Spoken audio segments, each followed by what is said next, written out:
بسم اللہ الرحمن الرحیم۔ جنت میں پہنچانے والے 10 اعمال اب ہم شروع کر رہے ہیں الحمدللہ جنت سیریز۔ اس میں آپ کو وہ اعمال بتائے جائیں گے جن کے کرنے والے سے جنت کا وعدہ کیا گیا ہے۔ ان کو اپنی زندگی کا حصہ بنائیں اور دوسری خواتین تک پہنچائیں تاکہ وہ بھی ان اعمال کو کر کے جنت کی حقدار بن سکیں۔ تو وہ تو انشاءاللہ العزیز میں کل سے اعمال روزانہ ایک عمل آپ کو بتایا کروں گی۔ تمہیداً آج جنت سیریز میں سب سے پہلے میں آپ کو 40 احادیث یاد کرنے کی فضیلت بتاؤں گی۔ میرے محبوب صلی اللہ علیہ وسلم کا ارشاد گرامی ہے کہ جو شخص میری امت کو فائدہ پہنچانے کی نیت سے دین کے معاملے میں 40 حدیثیں یاد کرے گا تو اللہ تعالیٰ اس کو قیامت کے دن فقیہ اٹھائے گا اور قیامت کے دن اس کی شفاعت کرنے والا اور اس کی اطاعت پر گواہی دینے والا میں بنوں گا۔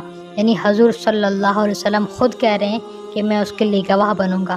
تو ذرا توجہ فرمائیں کہ ایک ماں کو اپنے بچوں کی سینکڑوں باتیں یاد ہوتی ہیں، ایک بیوی کو اپنے خاوند کی ہزاروں باتیں یاد ہوتی ہیں۔ محبت کا تقاضا یہ ہے کہ ہمیں بھی نبی صلی اللہ علیہ وسلم کی بہت ساری باتیں یاد ہوں۔ ضروری نہیں ہے کہ وہ احادیث لمبی ہوں بلکہ مختصر بھی ہو سکتی ہیں۔ مثال کے طور پر میرے آقا صلی اللہ علیہ وسلم کا فرمان ہے، افشوا السلام بینکم، تم آپس میں سلام کو عام کرو۔ اسی طرح فرمایا انما الاعمال بالنیات، بے شک سارے اعمال نیت سے ہیں۔ اور فرمایا المجالس بالامانہ، بے شک مجلس کی باتیں امانت ہوتی ہیں۔ فرمایا الدین النصیحہ، دین سراپا خیر خواہی ہے۔ یہ چھوٹی چھوٹی حدیثیں ہیں، چھوٹے سے فقرے ہیں، ان کو یاد کرنا مشکل ہے؟ نہیں، بالکل بھی نہیں۔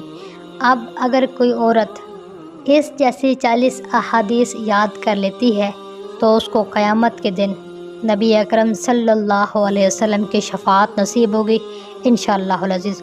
آپ توجہ فرمائیے، توجہ سے سنیے گا، یاد کیجیے گا۔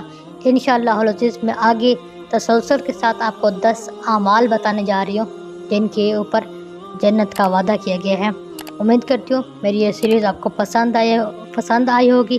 مجھے دعاؤں میں یاد رکھیے گا۔ السلام علیکم۔